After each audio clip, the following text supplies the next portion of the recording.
Manifest destiny wasn't.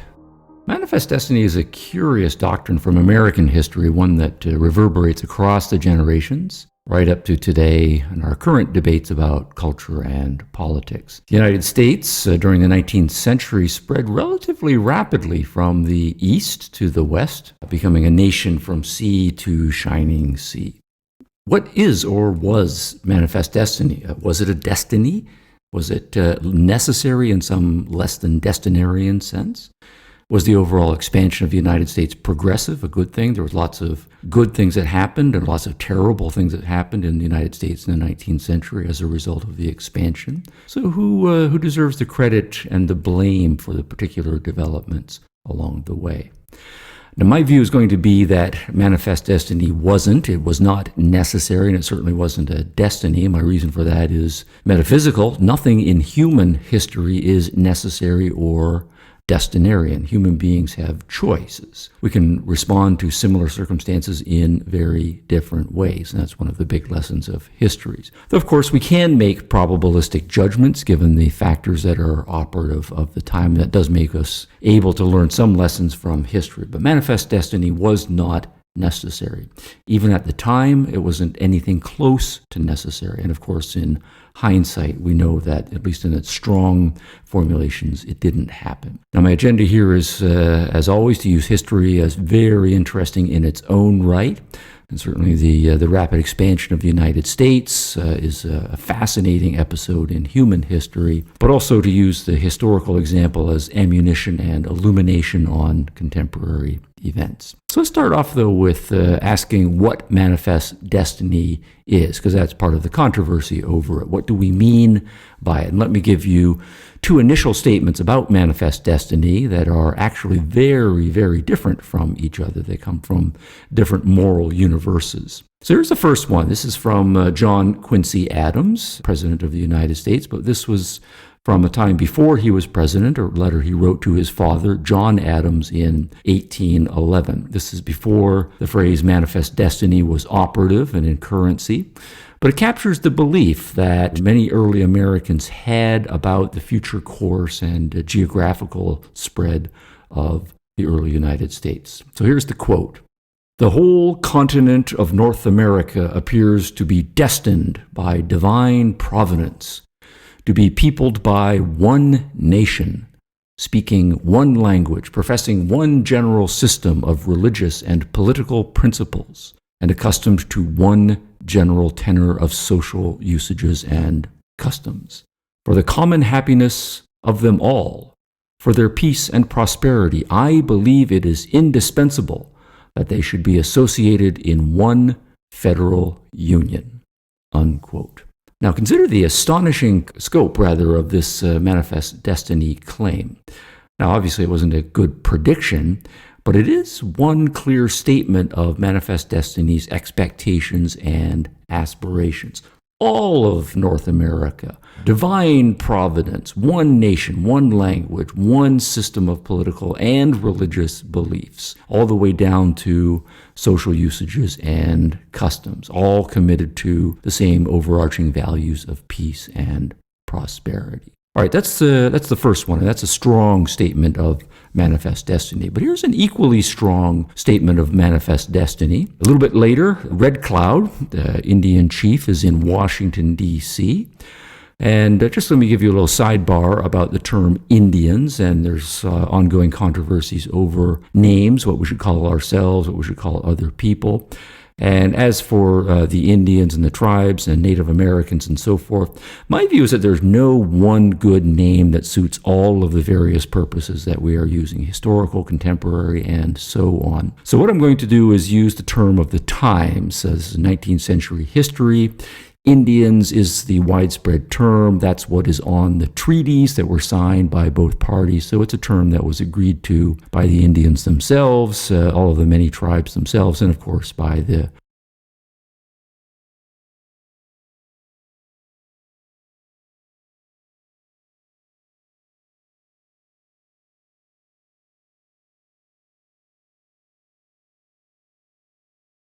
So this is Red Cloud. He is visiting Washington, D.C. Things are not going very well, so he's coming to D.C. to tour the city, to meet with some principals, important people, and see what he can salvage from what seems to be a losing battle.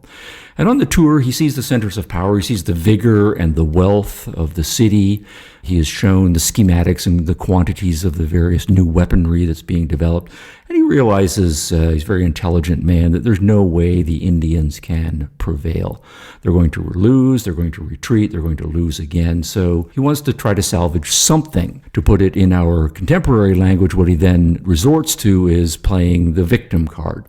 And basically what he says is, you European Americans, you're big and you're bad. We're being victimized by you. Our land and our way of life are being taken away, and so on. And to support his argument with a kind of moral, spiritual principle, at one point, Red Cloud claims the following. He says, my ancestors are buried in those hills being some contested territories and so forth. And so the claim then is that the lands are long time sacred to him and to his people going back in history, and it would be a sacrilege and a moral outrage to take the land away from them.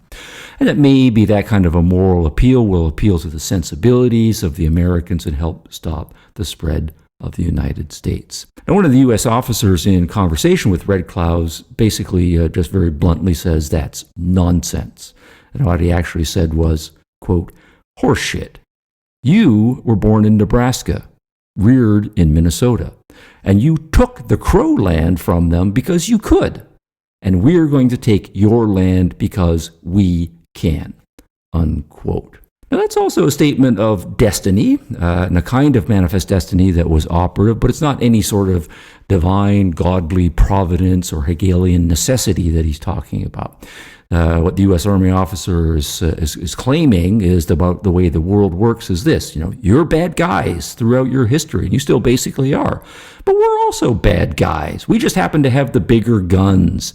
And the way the world works is that whoever has the biggest guns wins. That's us. So deal with us, stop whining, stop playing the victim card, and so on.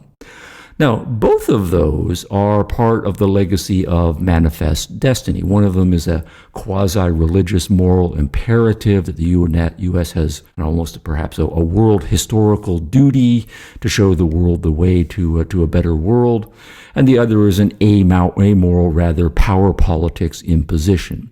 It's might makes right, essentially. Now, I don't think either of those is true of the history of America in the 19th century, and I don't think that either is an exemplar of how we should think about foreign policy issues, cultural interaction issues, expansion issues, and so forth, particularly if one is of a classically liberal or libertarian or political orientation, as I am.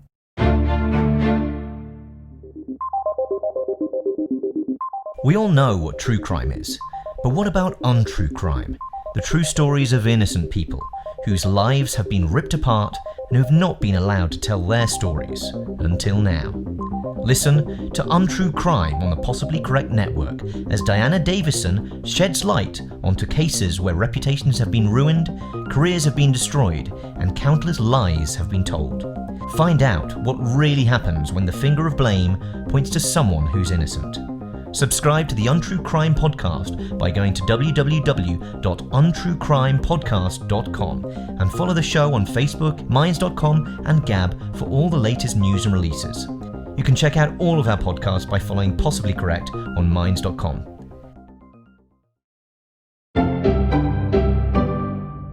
Let's take up the claims about manifest destiny. First, we want to make kind of an obvious point. Manifest destiny was not true in any religious way. It's not true that God was on the side of the Americans and had his thumb on the scale of history, and that, according to God's great plan, all of North America was destined to belong to the United States. Nor was manifest destiny true in some lesser metaphysical way or alternative metaphysical way. Now, it's fair to point out in the early 1800s, early 19th century, the biggest name in German philosophy and therefore in the world was that of Georg Hegel, and Hegelianism ascribes to history these robustly providential forces that kind of bring about the progressive development of the world onwards and upwards in a necessary fashion. Now, Hegel thought, being a good German, that Providence had selected Germany as its world historical leader. But, the Providence can have many chosen peoples depending on who's adopting the Hegelian view. Hegelian ideas had crossed the Atlantic and were an influence in some circles in early American intellectual thought. And so there were kind of Hegelian-inspired providential manifest destinarians out there at the time. But neither of the explicitly God-driven or Hegelian providence-driven thesis turns out to be true.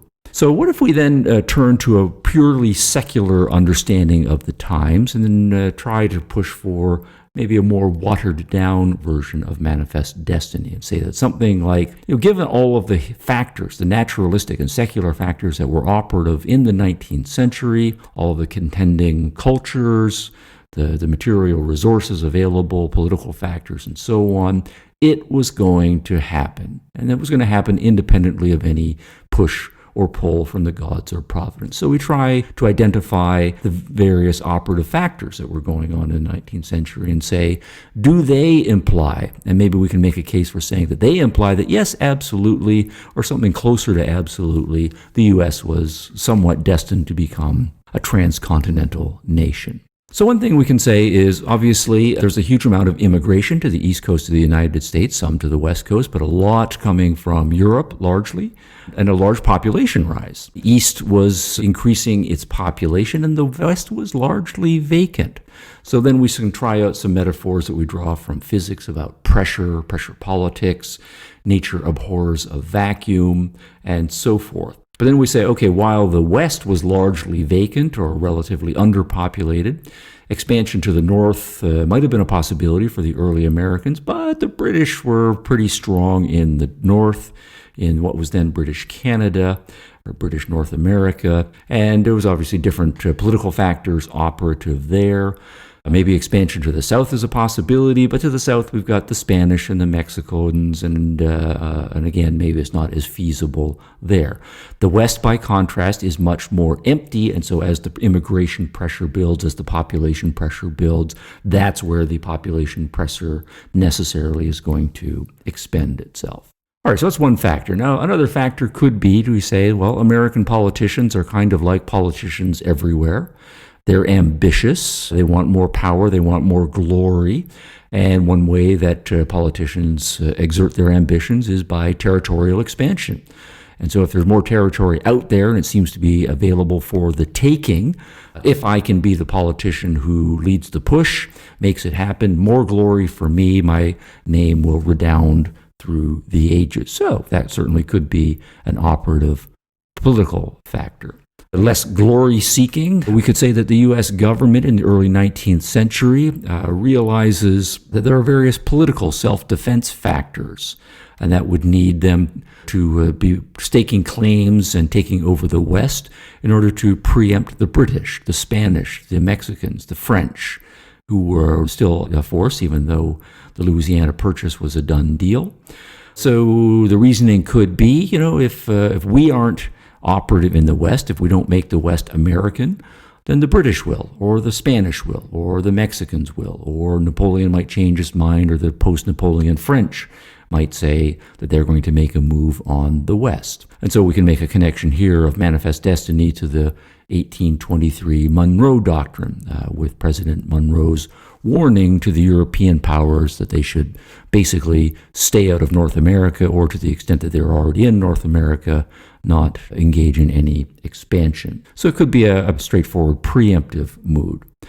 Another important factor focuses on the Indians in particular, and that is a clash of cultures. The Indians were by and large unwilling to assimilate to what they saw as a rather inferior American culture, not necessarily inferior in size of population or military power, but inferior morally and in terms of dignity and in terms of what a proper culture, particularly a manly culture, should be all about.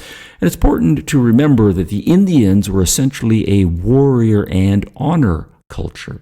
Now again, there are differences in degrees among the many hundreds of Indian tribes.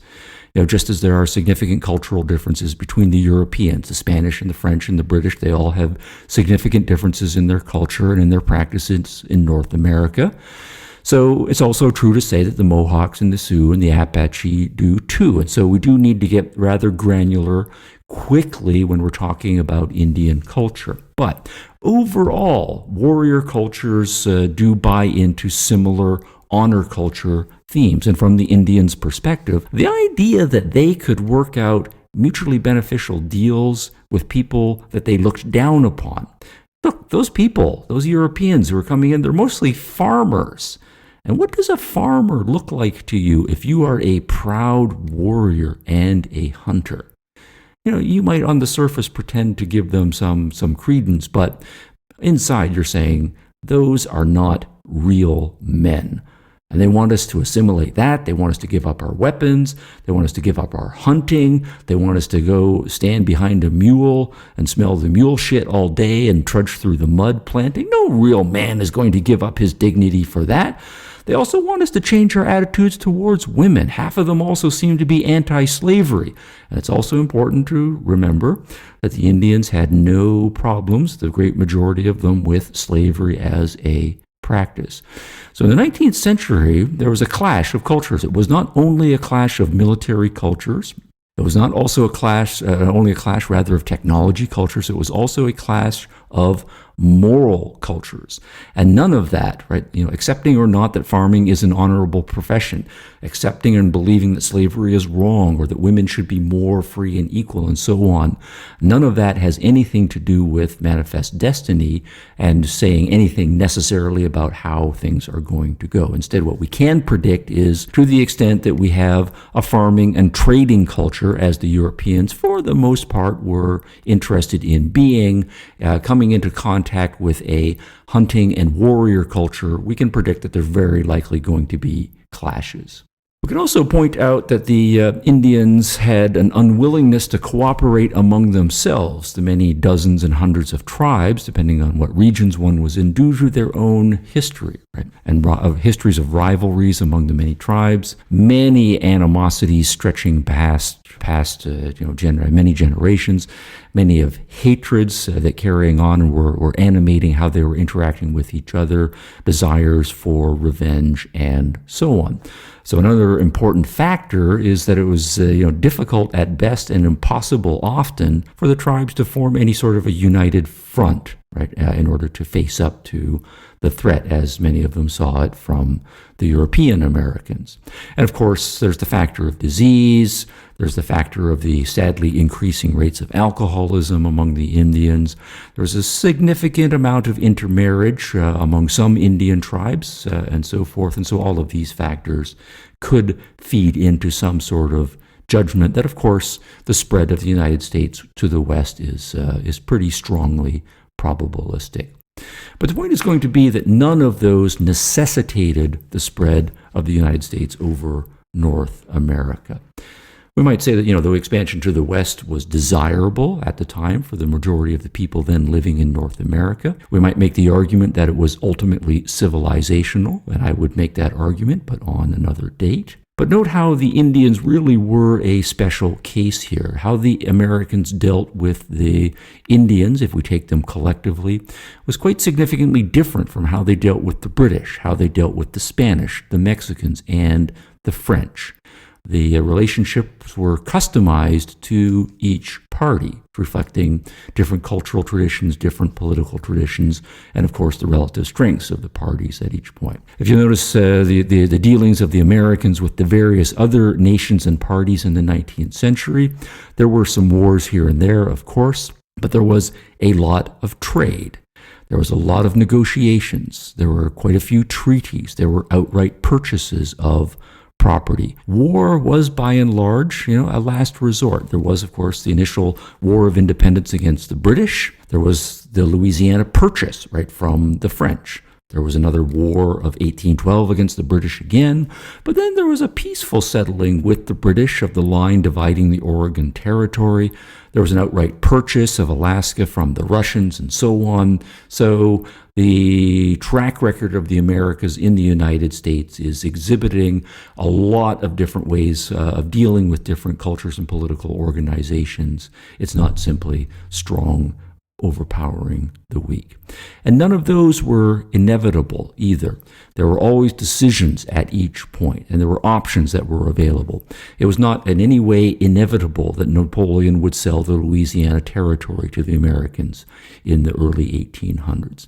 There was no necessity that Oregon had to be settled at the 49th parallel.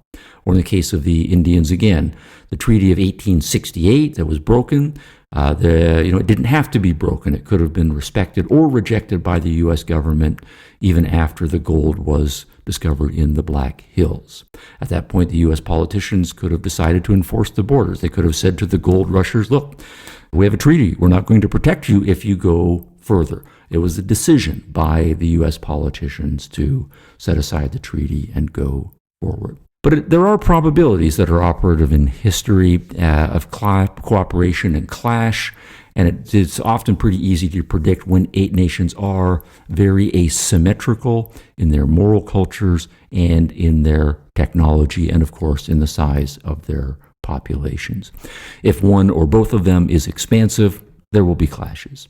But the point is that the U.S. track record is not a manifest destiny. We're going to take over North America or even the West by any method. They kind of have a priority of values that they seem to be operating on. First, we'll try to trade. We're willing to negotiate. We're willing to purchase. We're willing to work out treaties and to try to respect those. And of course, we will, if necessary, go to war. But it does seem the 19th century track record was in that order.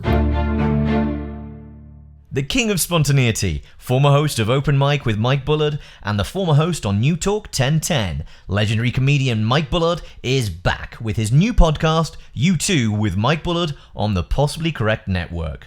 Mike has a gift for making people laugh, and like a good book that you just can't put down, if it's entertainment you're looking for, you won't want to miss an episode of his new podcast.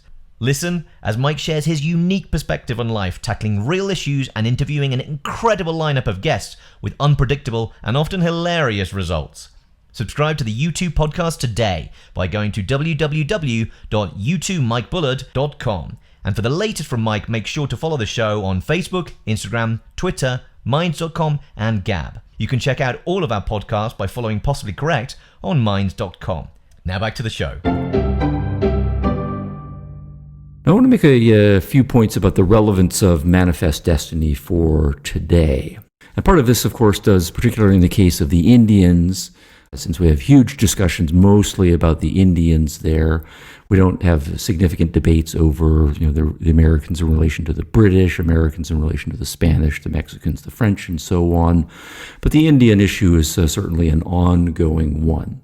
And so it does force us to make a moral evaluation claim, an overall judgment of each culture. So we have to say something about the standing of each culture in the 19th century. And about the Indians, I would say this. While there were some admirable aspects of their culture, overall it was a primitive and a brutal culture. Right? To use our current labels, they had no problem with slavery. There was plenty of racism. There was little sense among them that women should be more free and equal. There was no sense at all about the humane treatment of prisoners and so on. Now, it's not to say that the early European Americans were perfect on those issues, but they were better, and they were a lot better, and they were getting better as the 19th century went on. Now, that the Indians were at the time more primitive and more brutal, that is not in any way a rationale for the Americans in turn doing some of the primitive and brutal things that some of the Americans did to the Indians. So the track record of the 19th century is mixed on both sides, but I do think that the Americans had a better track record there, and they were a more progressive culture. But I do, in our own time, think it's disingenuous, right? After the Indians lost in the 19th century, they lost most of the battles, they lost the overall conflict. It is disingenuous for them or their apologists or advocates in the 21st century to play the victim card. It's not legitimate to complain afterwards that you lost by the rules of the game that you yourself adopted. You live by the sword, die by the sword, etc. So, the early United States, we can also, I think, make a distinction between the actions of the citizens, right, for the most part, and the actions of the American government. That's also an important distinction to make. I think the citizens, by and large, behave better. The United States government, its track record is much more mixed. And we would need then to drill down more fine-grainedly to sort out the moral praise and blame in the citizens and the governments. The governments also before 1865, after 1865, and so on, there were significant policy differences. And so we do need to say against the European Americans and the United States government, there were some legitimate and semi-legitimate claims, objections rather, to their actions that can be mounted. But I do want to say, overall, the United States was progressive in the United States. They had a priority.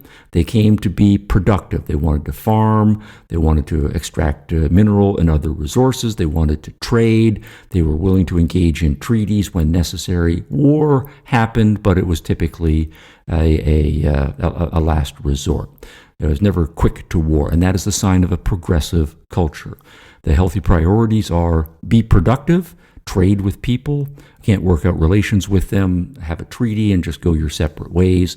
War is a last resort. The Indians' priorities in the 19th century were largely inverted, right? War was their first option. That's the most manly option. Hunting as a second most manly form of living. Treaties, when necessary. Trade, well, that happens too, but it's further down the list of moral priorities.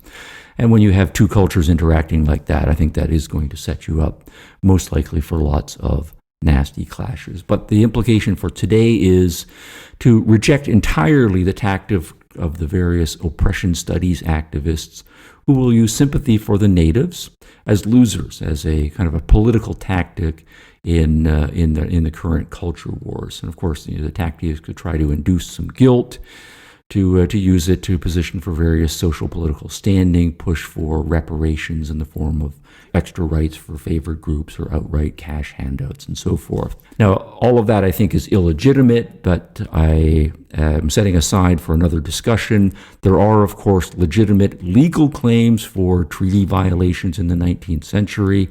I'm not a legal expert. I'm not going to speak to those, but I'm certainly open to that, and I'm certainly open to agreeing that the U.S. government's 20th century record of treating the Indians very paternalistically, in some cases as welfare state charges, is very bad, but the 19th century clashes are not grounds for treating 21st century tribes as oppression victims.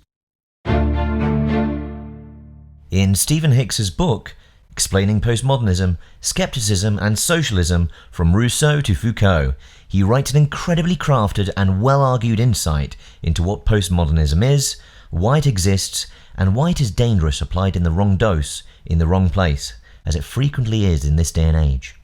Postmodernism has been the most vigorous intellectual movement of the late 20th century.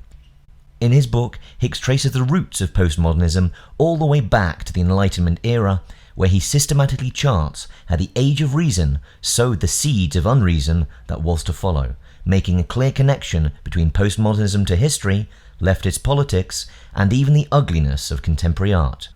Hicks presents his thesis with beautiful, easy-to-understand explanations that burn with logic and common sense. So if you've ever wondered why society holds so many assumptions about the world, and you want to understand the chaos of what is happening, Hicks's work in this book provides a huge piece to this puzzle.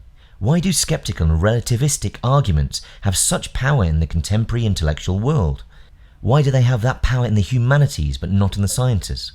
Why is a significant portion of the political left the same left that traditionally promoted reason, science, equality for all, and optimism now switch to the themes of anti-reason, anti-science, double standards and cynicism? This book is by far the most helpful resource I've ever come across for understanding why the world is turning into a direction that I just can't comprehend. Pick up your copy of Stephen Hicks's book, Explaining Postmodernism, Skepticism and Socialism from Rousseau to Foucault, available now on Amazon.com. While you're online, make sure to subscribe to the Open College podcast, hosted by Stephen Hicks himself, and please leave a review for it on iTunes or Stitcher. Now back to the podcast. A second point I want to make about the implications of all of this for our current discussions focuses on our foreign policy implications and the American track record on foreign policy overall. Again, not to say that the American track record is perfect, but there is a view out there that's fairly widespread that the United States is basically an amoral power politics. We have the biggest guns. We're just going to beat up on whoever we feel like. And that raises questions from Manifest Destiny and its legacy about how those of us who in the 21st century who have inherited the U.S. system, well, what standards are we going to hold ourselves to? How should we treat cultures that are militarily weaker than we are? How do we deal with those who are in some cases morally inferior to us? At what point do they need to be bad enough that we're going to interfere with them in various ways and even let loose the dogs of war? And these are debates that we have regularly in contemporary culture. It's been a regular feature of American foreign policy. Now, contra John Quincy Adams, how the United States played out in the 19th century wasn't inevitable, and it certainly wasn't justified by, divine moral enterprise claims and so forth. So I don't think that is in any way a lesson that's useful to us in the 21st century as we think about American foreign policy. Setting aside the justified by divine morality claim, it's also not the case that foreign policy is a strong versus weak power game.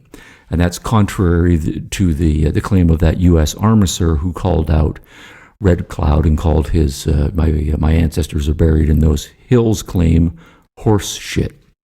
The United States' track record has, of course, taken the difference between strong nations and weak nations as a factor.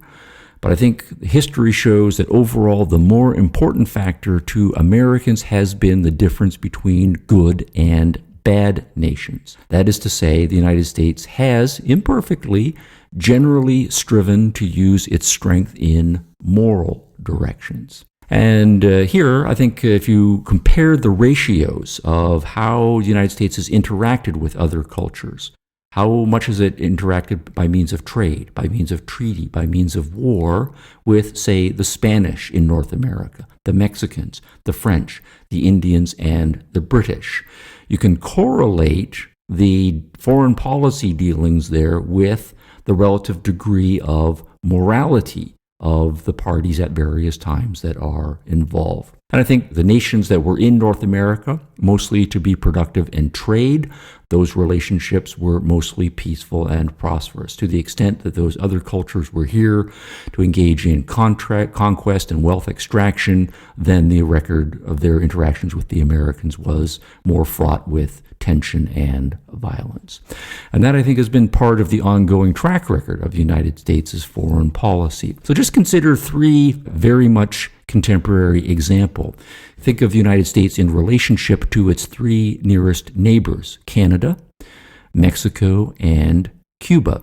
The United States is much, much, much stronger than Canada, Mexico, and Cuba. But its policies with respect to those three nations have not been primarily a matter of strong versus weak. And the reasons are, well, take them in order. Canada is much weaker militarily, but it's a very good nation. It's decent. It's a moral citizen. It's got its corruption problems and so forth, run-of-the-mill bad politicians and crony capitalists, right, and so forth. But it is a fundamentally civilized, decent nation. And so the relationships between the United States and Canada have generally been very friendly and benevolent. The vast military difference in strength has been relatively irrelevant there. Now consider the case of Mexico. Mexico is also much, much weaker militarily than the United States. And it's a much more mixed nation in terms of the morality of its political culture, with a lot more corruption and a lot more problems. So the relationships between the United States and Mexico have not been the same as the relationships between the United States and Canada. The United States and the Mexicans have had many more tensions and problems and diplomatic incidents and just overall a rougher relationship. But now consider Cuba, right? Cuba also is much, much weaker than the United States in terms of military strength, but it is a very immoral political culture. It's, an authoritarian dictatorship verging on totalitarianism with massive violations of human rights, much confiscation of the wealth of the Cuban people, much corruption among the elite political class. And so as a result, the relationships between the United States and Cuba have been extremely tense for a half a century. Now, of course, the United States, if it was simply a matter of might makes right and whoever is the strongest dominates, the United States could conquer any of those three nations pretty easily if it chose to do so. But it doesn't, and it hasn't. Instead, its actions with respect to each of them are directly proportional to the moral status of each nation. The relative strength and weaknesses of each is not the primary. The goodness or badness of each nation is more important. So with respect to Canada, the U.S. is largely hands-off. With respect to Mexico, it's more often interventionist and or putting up barriers. With respect to Cuba, it's been mostly isolationist for a half a century or so, but it's obviously keeping open the option of war if in any respect Cuba becomes a military threat, and it does keep open the option of intervention if Cuba becomes even more of a humanitarian disaster.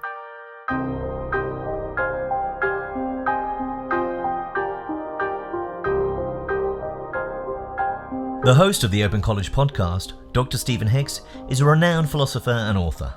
His field of study and insights into postmodernism explain how it has become one of the most powerful intellectual movements of our time, and what that actually means. If you'd like to access more information from Dr. Hicks himself, then check out his website at www.stephenhicks.org. You'll be able to find details on his latest publications, courses, and philosophical information concerning business ethics, education, intellectual history, and religion. To stay up to date with the latest from Stephen Hicks himself, make sure you've subscribed to the Open College Podcast feed and follow at Open College Podcast on all your favourite social networks. And while you're online, please leave the show a review on iTunes and Stitcher.